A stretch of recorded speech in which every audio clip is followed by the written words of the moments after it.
Hello everyone, and welcome to another horrific review. Chris and I are back as we fight the T-Virus with Resident Evil Afterlife. While still out to destroy the evil Umbrella Corporation, Alice joins a group of survivors living in a prison, surrounded by the infected, who also want to relocate to the mysterious but supposedly unharmed haven known only as Arcadia. This movie was made on a budget of $60 million and brought in $300.2 million at the box office. What's up, buddy? All right, buddy. Yeah, glad to have you back. Yeah, this franchise is incredibly consistent. So this was the highest grossing one yet. Like you just mentioned, 300 million. And mad with the budget. Yeah, I was just gonna say this looked a lot more expensive to me than 60 million. They definitely did a great job using every dollar of that.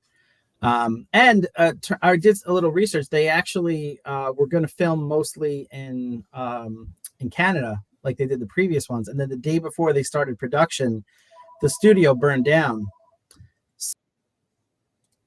They had to like rechange everything, which you would think it would add to the budget. Yeah, oops. Like you think of movies today are in the hundreds of millions. And half of that budget is now getting spent again on reshoots after they spent like a couple $100 million. So this was able to factor in then the burning down of a studio and still do it for 60. That's amazing. Yeah, absolutely. So I started to think like what like franchises are, if you go by based on budget to box office, like by percentage.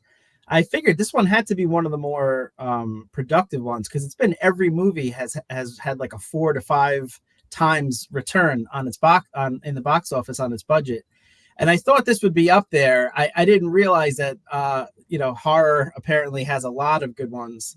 So like Paranormal is actually 100. Paranormal Activity. Yeah, 193 million on a $15,000 budget. So. It kind of puts it to shame a little bit. But this is yeah. Oh. I'm so sorry. That's all right. Your connection went wibble there. That's right. You're back. He's gone. Oh, he's back. He's back. Oh. Having technical difficulties. Oh well, no, yeah, that's the thing.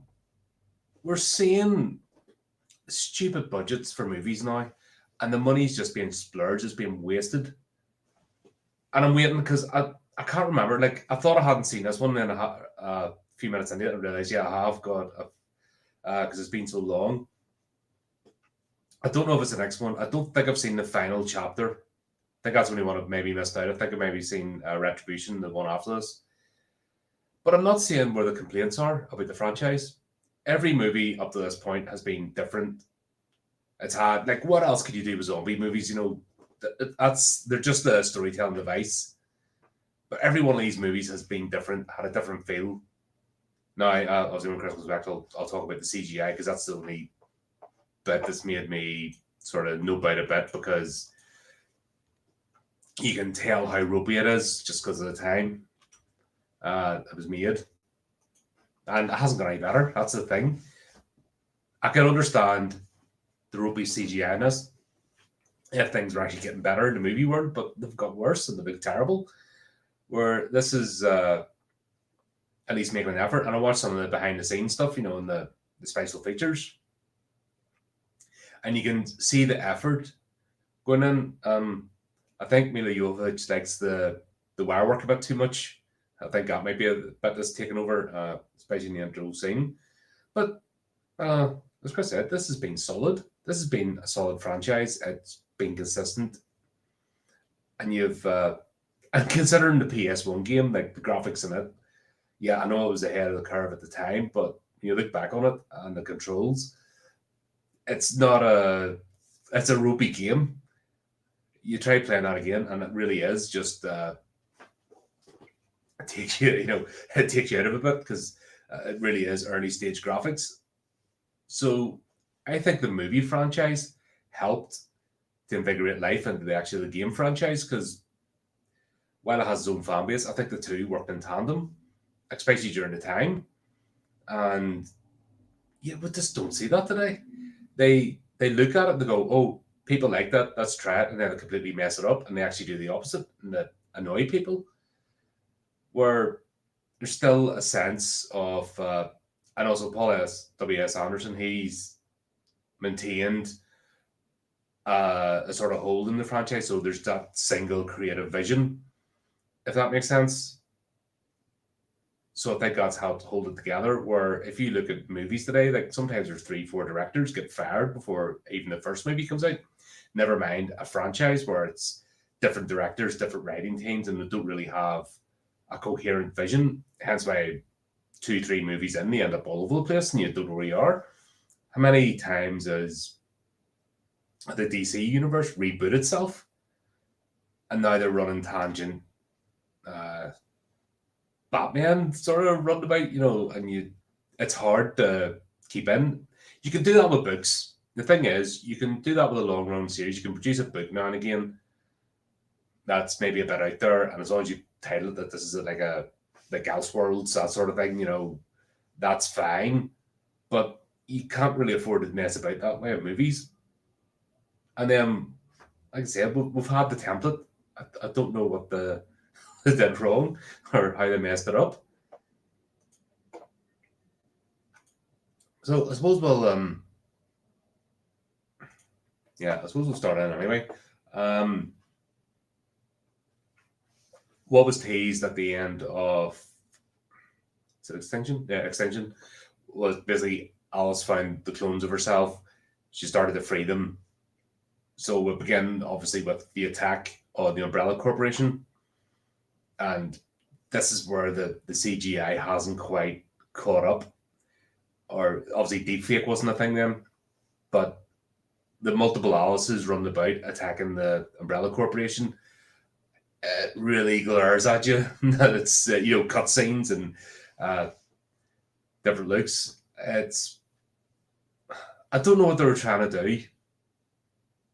It felt like such a throwaway thing, almost to get it out of the way, if that makes sense. The attack in the facility, it makes you think they've just done it because it teased it in the last one. They just wanted to get it over and done with. I didn't feel the build up.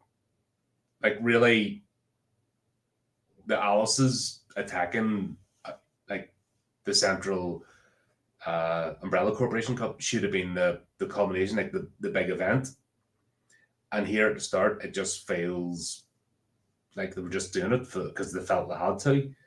I don't think that maybe thought that far ahead.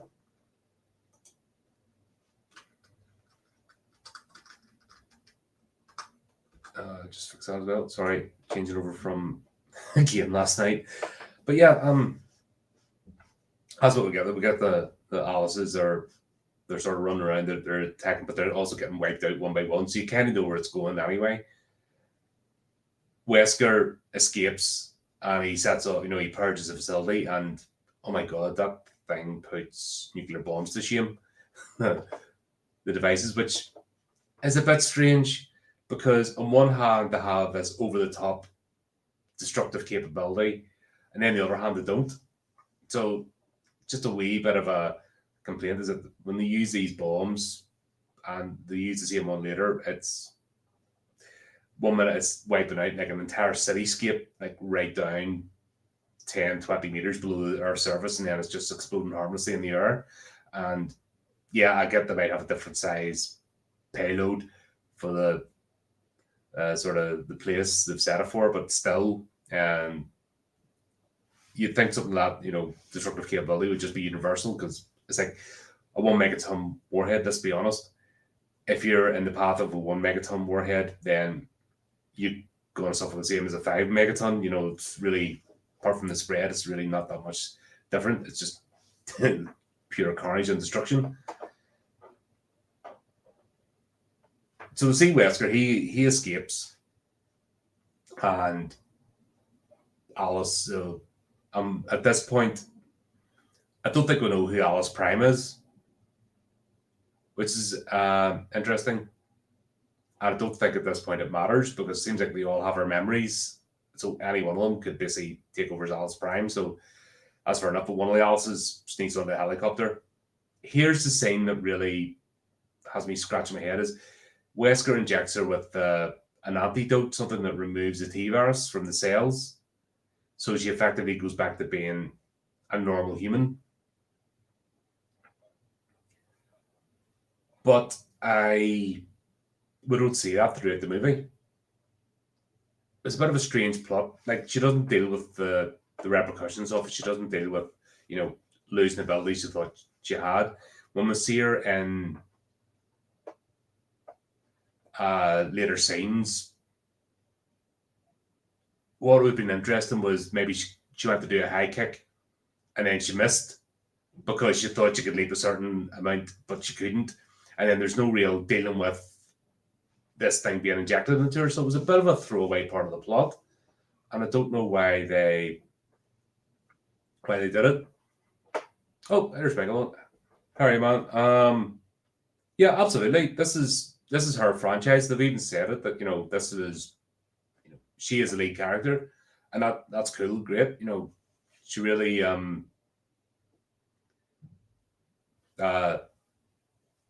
the whole thing together, and yet it was a story. Plus, they didn't denigrate the other characters, which we find out in this movie. So Alice is a new character, and she's made for the movie universe, but they didn't have her write over or denigrate any of the actual game characters. I'll just wait for Chris to let me know if he's ready to come back on. 1 second.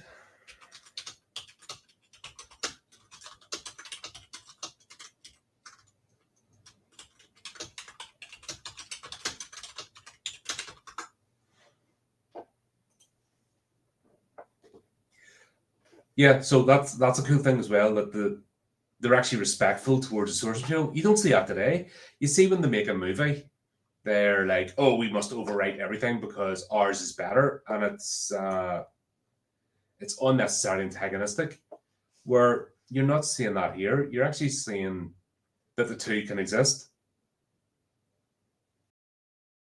If that makes sense. So the movie is bolstering the video games, and then the video games is adding the extra lore that maybe the movie can draw upon. The whole Nemesis project's a good one. The idea of Nemesis. That's a sort of thing they brought in. The introduction of Claire Redfield, which from Resident Evil 2, yep, brought her in to complement Chris Redfield. So you don't feel like anyone's lesser for being brought into this, and they're not like fooling on the characters that came before, and that's one thing I really appreciated about it.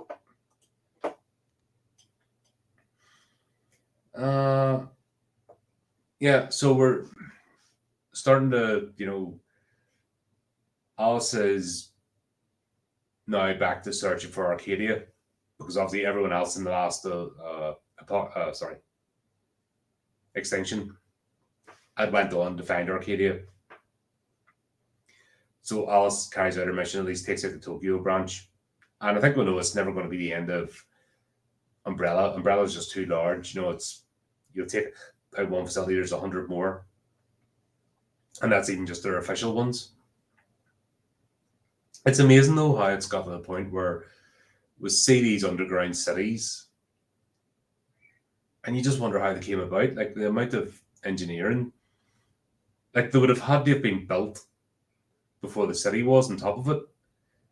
Or what, if you think making digging in and creating a facility without creating sinkholes of everything but on top of it, it's not an easy thing to do. I'm watching a guy called Colin Furs, and he's like dug underground bunkers in his house, and even that simple structure that he's built, so the house, the amount of care and stuff has to be taken so that the house doesn't collapse. If that makes sense. And these things, I know it's a bit of CGI and a bit of computer graphics fantasy to see these things.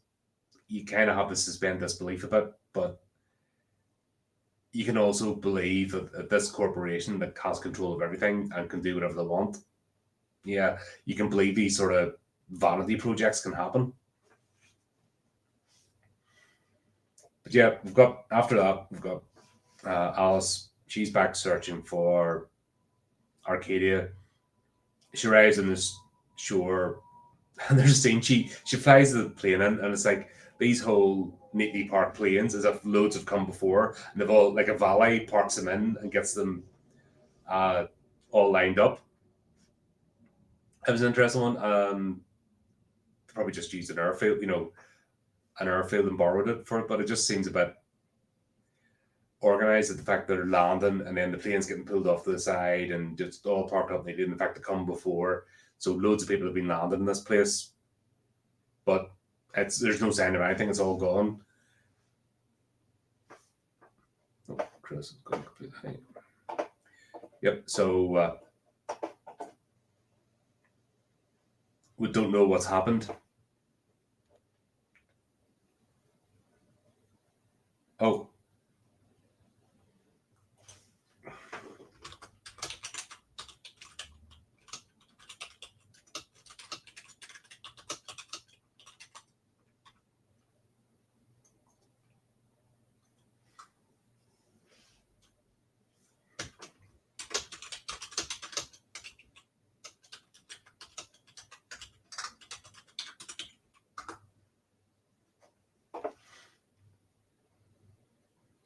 Right. Unfortunately, Chris can't join us tonight. Something's happened in the real world, so it's just going to be me. Right. Okay. So, yeah. Alice gets attacked. We meet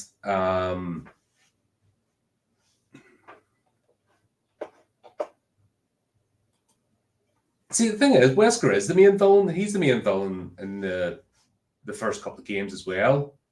And we had Isaacs, as almost I think he comes back. I think the Umbrella Corporation, I think what they've done cleverly with this is the Umbrella Corporation as an entity, being the enemy, the antagonist, works.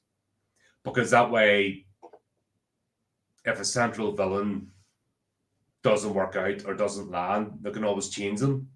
So they've given themselves that sort of freedom, if that makes sense. I like the idea that, because it can get a bit boring if they keep chasing Wesker and he keeps just getting away, it can get repetitive. What they've done so far is, we didn't even see Wesker in the first one. God, what do you call him? The other, was it Isaacs in the second one? He's definitely an extension. Yeah, it was. So we got Isaacs, appearing. He's serving his, but at the end of the day, we see Wesker and we see that there's a hierarchy. If that makes sense. And you see the interplay between them and their game. So that gives you a chance for more depth. The whole thing with where these franchises fail is when they run out of storytelling and they start relying on the same trick over and over again. So far with these movies, like, we're 4 movies in, and as you know, most other franchises, especially current ones, have already fallen off the wheels. Like, they've already run out of ideas, where this still manages to be fresh. You can look at each one of these movies individually and get a full story. So you don't have to jump in necessarily at one and watch them all the way through. You could watch 4 as your first movie, and there's enough there for a complete story. Like, you get the intro, you know exactly what's going on. It's it's during the apocalypse that things have happened, but the story itself is complete, so you can watch it. And then, if you so desire, and you want to know what all the Easter eggs are, things that are dropped in, because the plot doesn't 100% rely on it. Because at the end of the day, this is a human story. We get Alice, like I said, she's trying to find her friends again after the last one. But we got that in the intro, so we kind of know. You don't need to know every bit and piece to get this movie. There's plenty here happening. And then they go into a completely new scenario. So they basically, Claire attacks Alice, and we find out she's a thing on her chest, something that's controlling her. So they have a bit of a tussle. Alice knocks her out, removes the thing. Claire's have a part-time, memory loss, temporary memory loss because of it, and that's fine. But I could get this without seeing the first three, if that makes sense. Even though it's directly following on from the third, you kind of know where you are, and you can follow the story as is. Okay, right, that's a thing. Something's happened. Right, this is a device. The umbrella corporations, what they're fighting against. It's established. You don't need to watch the first three to get that within the first, few minutes of this movie. So you know everything you need to know. Even as a Resident Evil fan, if you come into this, you'd recognize it straight away. Yeah, and then I'm going to go to Los Angeles because they're tracking the signal from Arcadia, so they find out that it's moving. So they're tracking it. So that's what leads them to Los Angeles. Once again, that is logical. It makes sense. They're not just going place to place to place for the sake of it. There's actually a logical progression. They're trying to do something. And I like that. I like the fact that there's a storytelling element in this, which keeps you engaged. The other stuff is just the icing on the cake, so to speak. The effects, the zombies, the stuff with Umbrella, that's fine. But it's the underlying human story, and basically they're trying to find out what happened to their friends. Claire's of no help because she's got memory loss, but we know something bad's happened. And this is unraveling that mystery.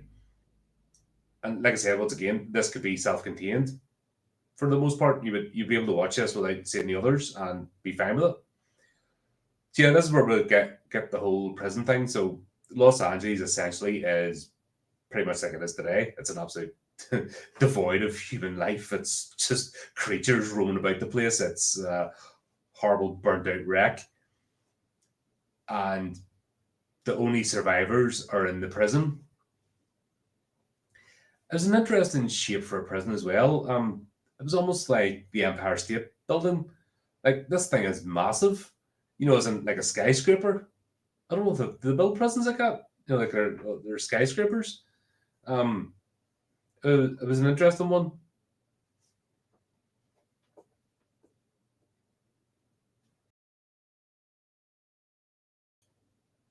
Yeah, they're talking about bringing Ali back. For Resident Evil 9, they're talking about bringing her back for that. See, here's the problem that they've managed to avoid in this is they've kept it tight with the cameos. So this is what I was sort of explained at the start, is the trap they could have fallen into was just key jangling. Oh, do you remember this? Do you remember this from the games? Do you remember this? Therefore, if you're an audience member who's never played the game, and you're going to one of these movies and all that is key jangling for people that have come before, you're not going to be invested.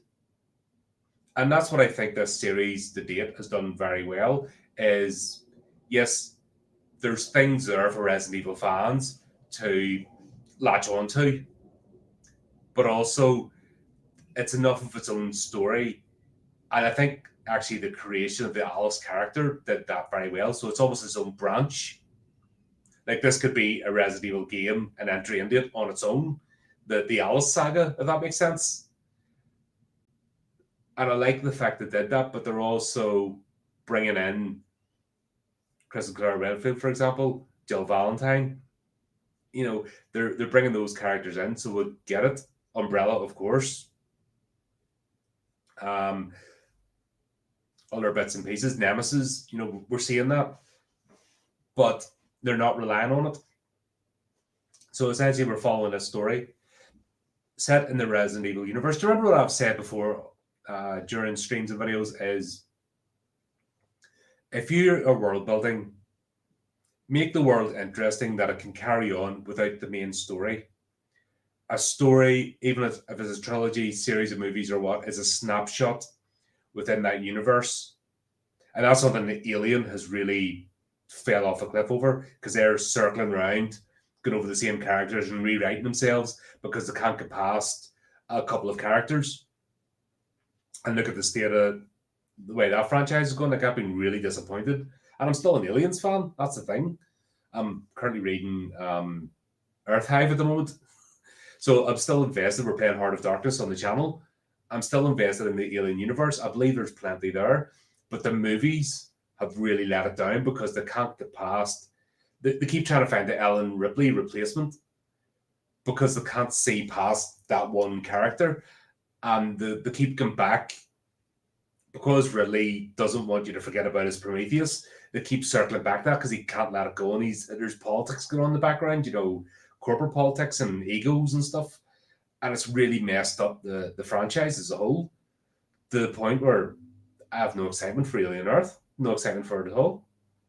I'll check out an episode or two, but I'm really not going to be able to do it, to be invested in. I would have to really grab me.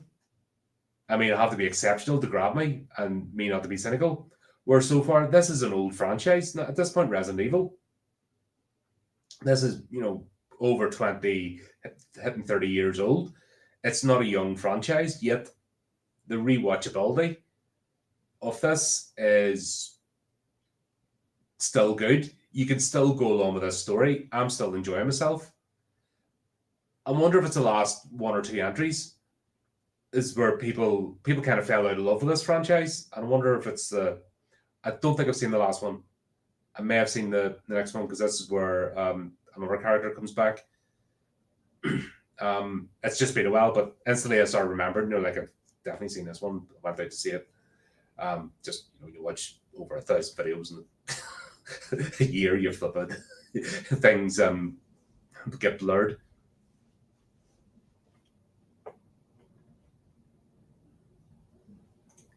Yeah, but they're a storytelling device. Well, they do it in ships. They do it on ships. It's short. Vessel vertical short takeoff, a vertical takeoff. Like a Harrier jump jet and stuff. They do that there, and it's actually pretty much what they would do is that when that thing comes to land,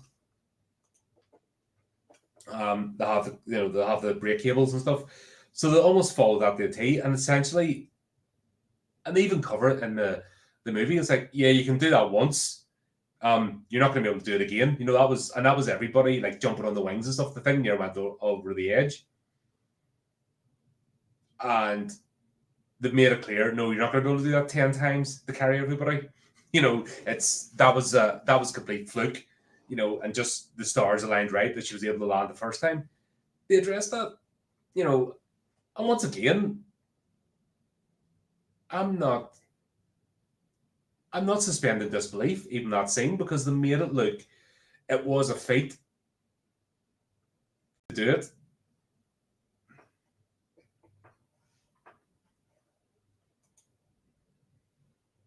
Is that Retribution in final chapter? I said I don't want to see Retribution. I'll remember. I don't think I've watched.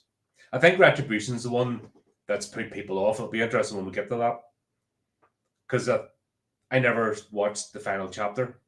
I know that for a fact, and I think it was back in the, like I said, it's been that long ago since that came out. When did that come out? Flipping mid-2000s or something. It might have been that movie that put me off too. That I just went, nah, it got a bit too silly.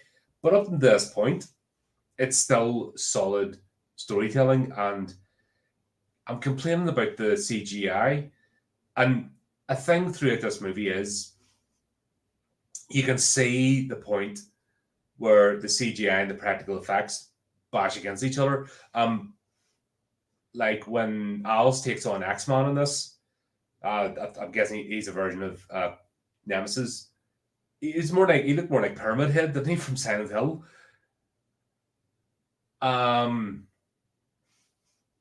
There's a particular scene where he's swinging the axe and that, and I saw the behind the scenes, and you can physically see where they've got a patch of green screen, but everything else is physical, and they actually throw the dirt on her. So when she acts and throws it, they actually literally throw dirt on top of her. That is what saves this movie, because they were prepared to go to that level of detail. Where today, it's all sanitized. It's like a cartoon, but not as good, because it's pure green screen. There's nothing physical. Are you talking about the animated movies? Um, yeah, there's 3 animated movies. Welcome to Raccoon City is linked to this one, I think.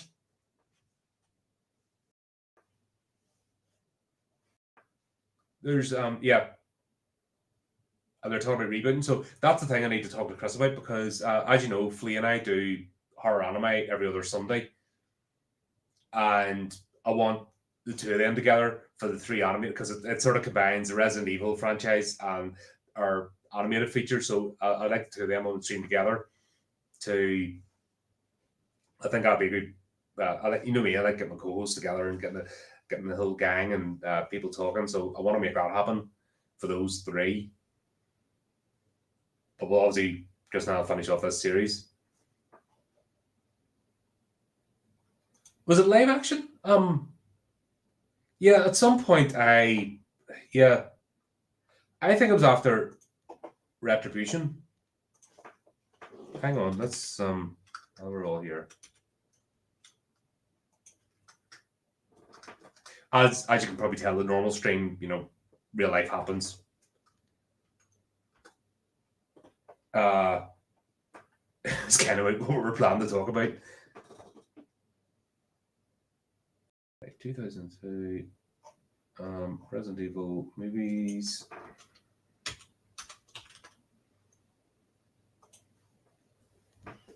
Apocalypse, final chapter. I'm sorry, I'm cooking with mod.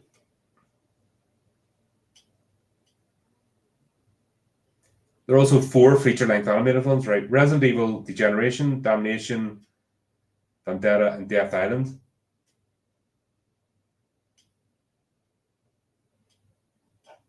And included, right? Resident Evil 2002, Apocalypse 2004, 2007, Afterlife 2010, yeah, still 2012, 2017. 2021. All right, okay. Bonus Resident Evil. Welcome to Raccoon City. Johannes Roberts is a reboot of the franchise and requires no prior knowledge of the movies. Right, so it's not a continuation of this. This is another reboot, but I don't think it.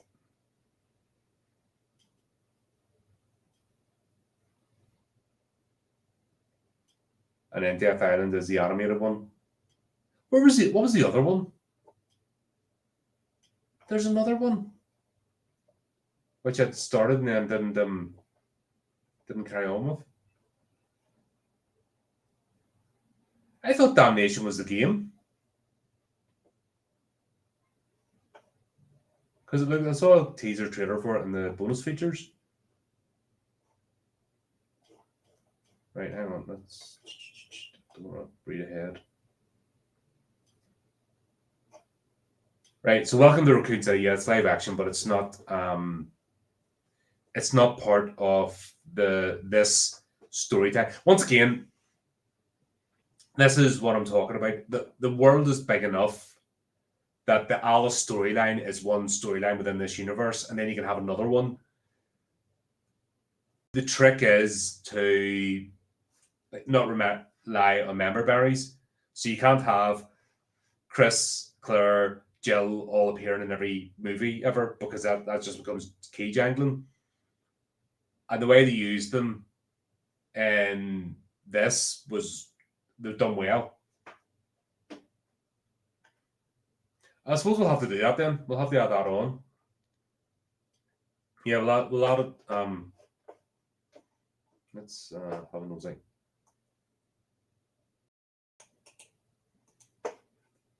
Let's see what we're doing.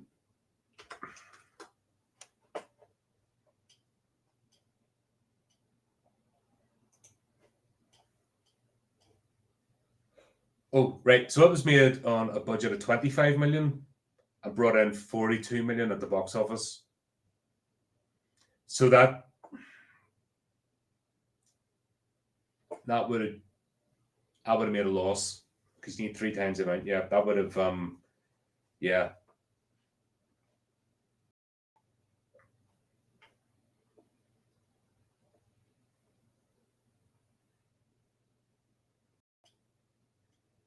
Oh, and they've basically taken. Yeah, it looks like they're going over the same beats because we've got Chris, Jill, Valentine, and Albert Wesker sent them out. Oh, they've basically. Oh, right. Yeah, they've just replayed the. They've basically replayed the story. It's almost like the cutscenes from Resident Evil 1. I'm just reading that. I haven't even gone any further in the plot. Just the introduction. At the police station, the STARS Alpha team meets with Chief Bran Arend, who explains that the Bravo team went missing while investigating the death at the remote Spencer mansion. Sound familiar, folks? The Alpha team composed of Chris, Redfield, Jill Valentine, Richard Ecken, Brad Vickers, and Albert Wesker is sent to the mansion by helicopter to investigate. Unknown to his teammates, Wesker is an operative for an unidentified party tasked with stealing Birkin's virus. Inside the team encountered zombies eating the bodies of the Bravo team. Brad gets smitten and crashes the helicopter. Richard is eaten. Chris and Jill flee in the secret passage. Wesker unlocked. Oh, right. So basically, it just sounds like they're just replaying because this is where you do it wrong. This is where you do it completely wrong. They're just basically playing out the cutscenes of Resident Evil 1. Like, how's that even remotely engaging? Especially when, like I said, we've got 4 movies in here where really franchise fatigue should be setting in at the third, fourth movie. You should be getting tired of this franchise by now, but they've managed to keep it fresh with the storytelling. And it feels like it's, there's a continuity as well, and it feels connected to the game, but it also has its own thing. It's not relying on the game. It has its own thing. And that's where the Resident Evil franchise is done well up to this point. A movie like that coming out afterwards, yeah, it's never going to do well. The expectation's too high. Look at the shit that I didn't even get past the first episode of the Resident Evil TV show, and I won't be reviewing it because it's not even worth my time. That was a load of crap. It was just a high school drama. It was stupid. And you're just like, yeah, nah, not interested. So that's a problem as well when they... Have you noticed when they make something good? Lord of the Rings is a good example. Like when they make something groundbreaking and actually has an impact on the cultural zeitgeist, it's like the studio don't know how they did it. And then they go absolutely crazy. And then they put out all this shit. And then they destroy the goodwill of the fan base. Because they're trying to money grab at that point. And all the grifters come in that maybe didn't... Like when the thing wasn't a sure property, they weren't interested in it. And sure enough, once it becomes a money-making machine, then all these other entities from the studios, the executives come in. And then they actually ruin the thing. But they always get away with it because initially the amount of money that's made, and don't forget this isn't, that's just purely box office. That's not licensing, rental, spin-off stories, the games that have to sell, the merchandise, blah, blah, blah, blah, blah. You know what I mean? That doesn't even count. That's just pure people, bums and seats at the cinema. It doesn't even factor in all the rest of the stuff, but the executives know that's there, and they just become the less talented ones get involved. There has to be, because there's no way these movies would survive or even get off the ground if the people that come in at the later stages were involved at the start. I don't know. I don't know how it works. And they'll never tell you. You never hear any of the executives' name. If you ever hear interviews with directors and actors, they always say the studio. They never name the people who actively cause them problems. Very rare, because that's, there's something horrible about the entertainment industry, and it's the behind the curtain people that cause a lot of problems. And then if you think of if you're in any customer facing entity, you're dealing with the crap from the customers, and it's always the ones that don't have to do it, are the ones that cause you all the problems and mess up with the systems and don't have the working processes, and the KPIs are always just that bit too unattainable, and the bonus systems never work. It's all these idiots in the background that wouldn't last 5 minutes in your job, have they actually be at the coalface doing the work that actually makes the money. And I think it's the same in the entertainment business. the people that inject themselves into storytelling, etc., they can't write a story to save their lives. They're just not talented, but somehow they've got themselves in a position of power that they can tell creatives what to do. I don't know.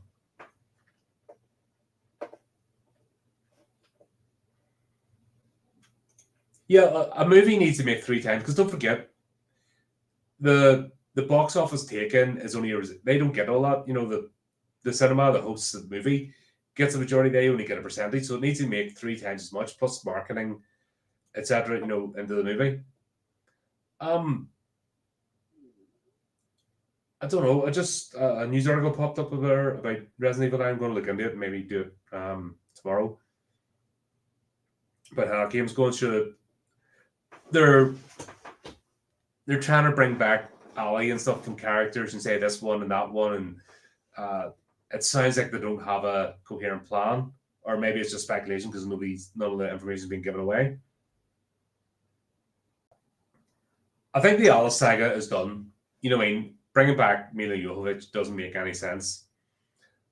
Her storyline, her arc in this universe is complete with the final chapter, and that is fair enough. Tell a story from beginning to end, close it out. That's fine.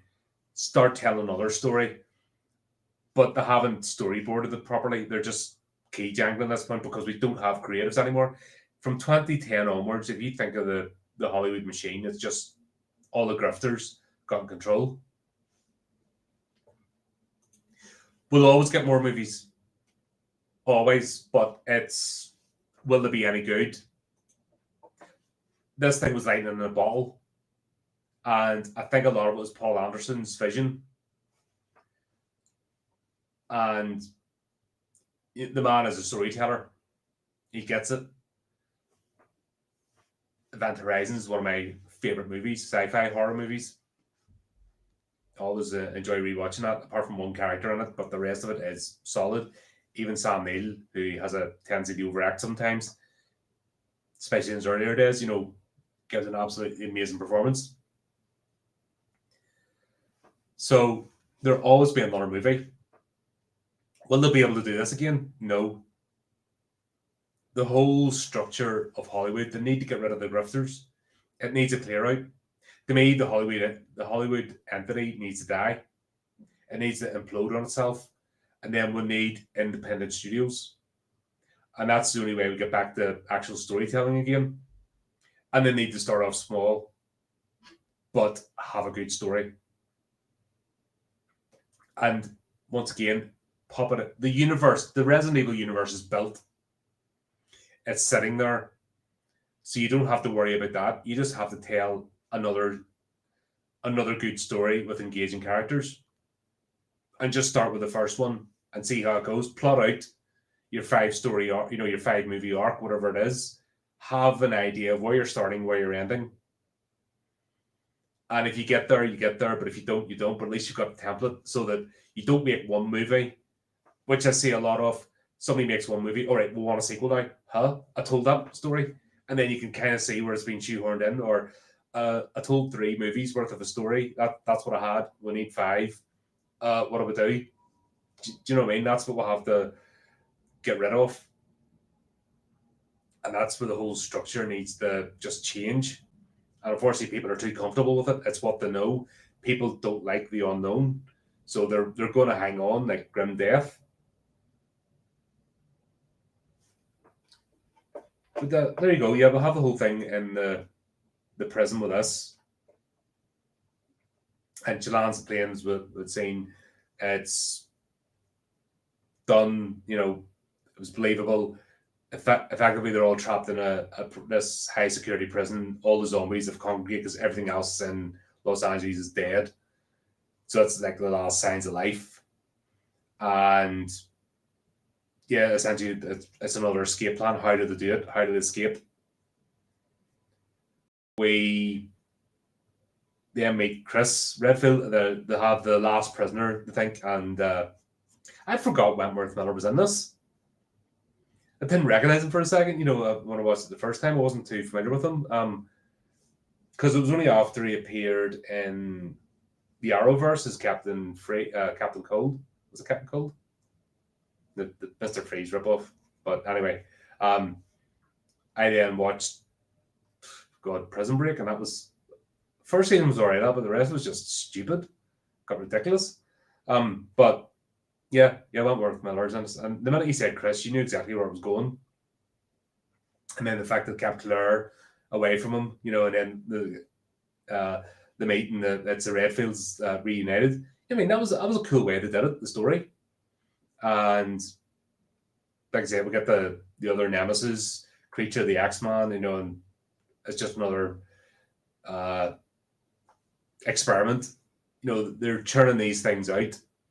They're playing with the T-virus still. They're trying to make weapons of war, which, let's be honest, it seems a bit redundant at this point. Like, the whole world's went to shit. Who's there to fight with? That's the bit that's a bit jarring. If that makes sense. They keep making these weapons, but they're no real purpose because there's nobody to fight with anymore. And Umbrella's basically the only game in town. But it works. It works for the storyline anyway, because obviously they're always continually monitoring Alice. They're looking for her. These satellites are continually in orbit, just listening voice recognition patterns. And then once they ping her, they're trying to grab her again. It turns out then as well that when she lands, that the Arcadia is actually a tanker. It's a ship. Hence why it's moving around. So it's operating offshore. It's staying in locations for a length of time. And then it's moving on to pick up survivors.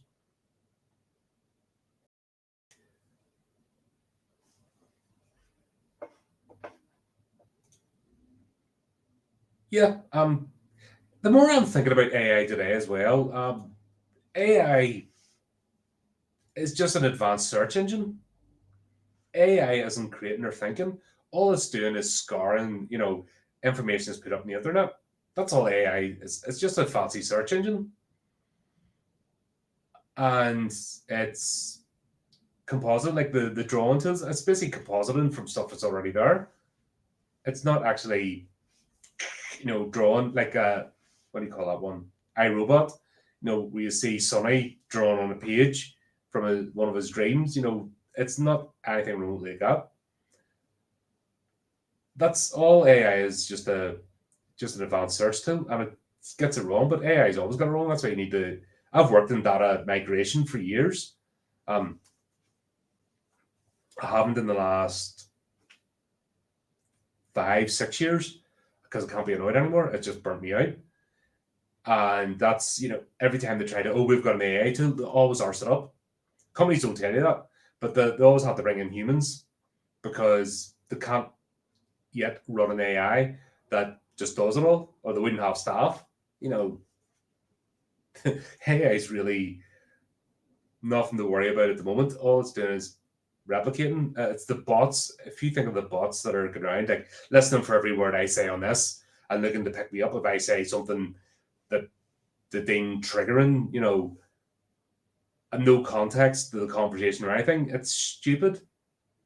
Yeah, I'm not a fan of AI generated stuff, and if that's the only way you're creating a story, is a helpful tool or to focus your mind. But if like these people pumping out books using ChatGPT and they're not reviewing it, but they're just pumping it out there and people are buying it, and then wonder why like indie authors are getting a bad name because these shysters out there.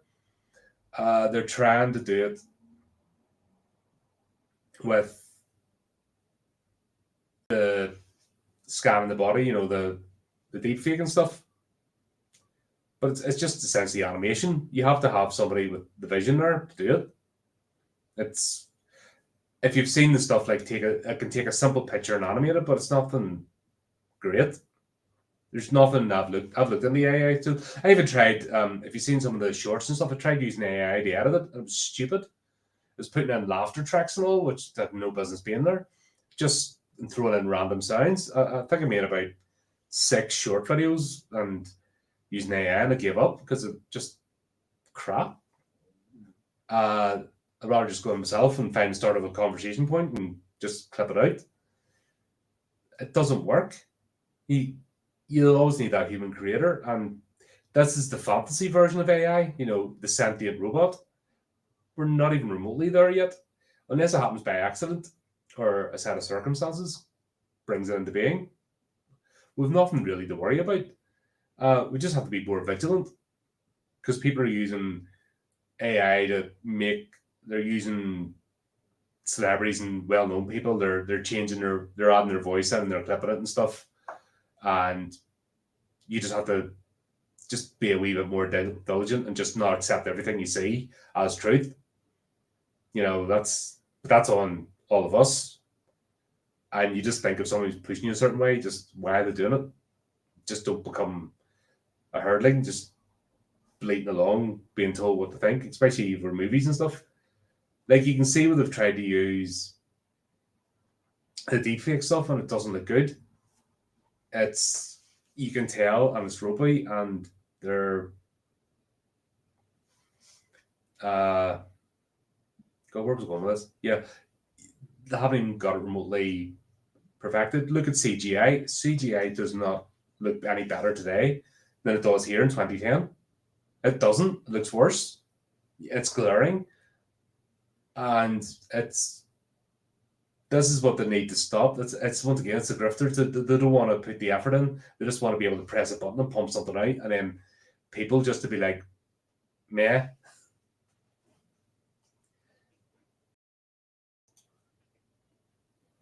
Do you know what? There is something.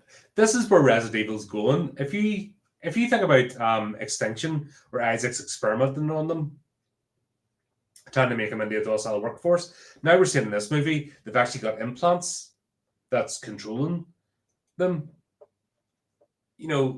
There's every reason to do that. There's a movie I want to do with on the channel is Wormwood, Road of the Dead. I think there's 2 movies in the series. It's an Australian zombie movie, and what the sort of gimmick is they've realized they can use zombies for fuel. So if you think of like Mad Max vehicles, but they've got zombies strapped to them, with tubes, and use them as fuel because they emit gases. It's just mad. It's a comedy, but it's just one of the things of, oh, right, what do we do with all these things? Shaun of the Dead, they actually have better ideas in comedy, what to do with zombies, than in the serious movies. But yeah, we got your typical characters in this. Luther King, sort of the leader of the group. You've got Bennett, who's just an arsehole. He's a producer. You've got a few other ones. It's your typical, who your disposable characters are, who your main ones are. And sort of plays through. They realize that they have to get out of the prison now. It's not a safe haven because we've now got a new variant of the zombies that can tunnel. So that gets compromised, somebody gets dragged underneath. And yeah, so now we've got the clock ticking. We've got all the elements there for a story. The clock's ticking because these are going to break through. We've then got the X-Man who can smash through the gates. So it's all about they need to find a way out, and sure enough, that's how it plays. Where it gets interesting is where they actually get on the Arcadia, the ship, and then they realize it's another trap. It's an umbrella facility, and what they're doing is they're nicking survivors to experiment on them. And then there's where we get the fight scene with Albert Wesker. We realize he's been using the T-virus, but the T-virus itself is sentient. They're almost hinting that it's almost sentient. It wants to take over. And I think it's maybe as attached to the brain stems, it's actually taking over your reason and your logic functions. And that's what he's fighting against. And he thinks if he eats Alice, that'll fix him. But yeah, I enjoyed this. It was actually the end bit that makes you go a bit, especially when they go through into like the stark white sort of interior, and it gets a wee bit cheesy with the effects. I think that glare in white, from the 70s is a bit overdone today. It doesn't quite work.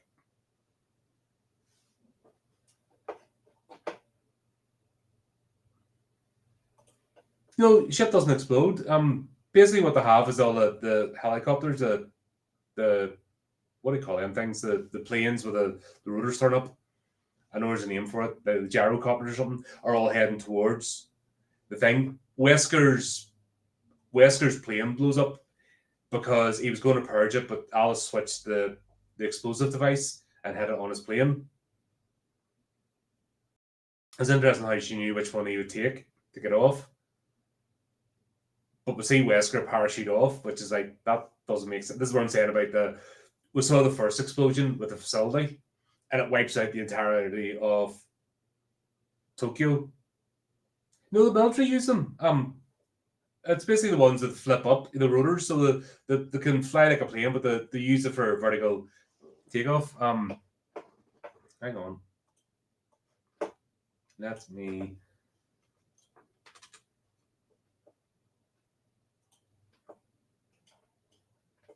look this thing up.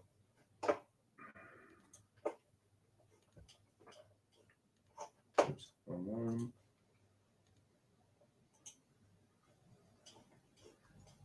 What?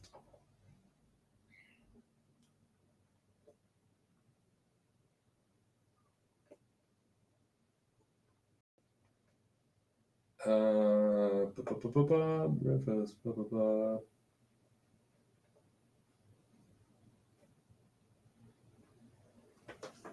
I thought they'd given the name of the umbrella aircraft.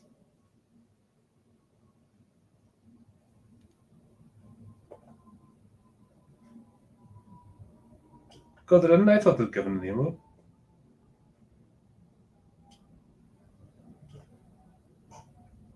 No.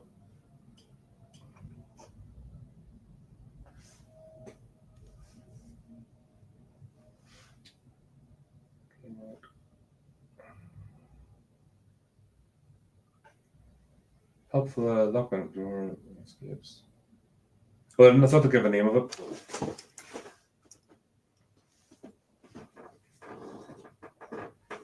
Yeah, they completed horror. No, it's right. Yeah, well, they've told their story. I think it'll be obvious when we get the final chapter, which I haven't seen yet, so that'll be interesting. That's, they've told their story, and I think this is where they're smart. It's like, why go back to something if you've told the story? Any attempt to go back to it and reopen it again, look what you're doing with bloody Dexter at the moment. There's another stupid movie or series coming out, and you're like, you've done that story. What the hell are you trying to do? Resurrect this thing? This is where it goes around in circles. Start a new story. I'm sure if it got thrown enough money, they would. They'd do it, but they're going to damage their own reputations. I think they're clever enough to know not to do that. There's nothing good going to come out of it. Seeing it again, and we'll be more clear, obviously, when we get to the end, what happened. But I think that storyline's finished with. The Alice saga is done, and rightly so. It's a complete story, but the universe is still there. Just start a new storyline and make it interesting. I think we know something like Umbrella, and that's where, rather than just being one antagonist, the Umbrella Corporation itself as an antagonist works, because then you can have many heads of the Hydra, so to speak, and different characters come up, and we can see a wee bit of interplay between the various factions, which is, once again, there's something Alien could have got onto. When in Utami, the different factions van against each other in different research things, and never played on that at all. After the first two movies, they kind of, they forgot about it and didn't know what to do. There you go. So that'd be a good point to leave it there. All in all, a good entry into the franchise. It's still got what it takes. I'm still entertained, still enjoying myself, and I'm still seeing the value in this. So we will be back with Leprechaun in the Hood next. So we're back to the Leprechaun series, and then we'll be carrying on with this. But there you go. Thanks everyone for tuning in. Hopefully Chris gets everything sorted out, what's going on in the background there. But yeah, life happens. You know what I mean? But until next time, update the channel, do the technical things, and remember to keep it creepy, keep it horrific.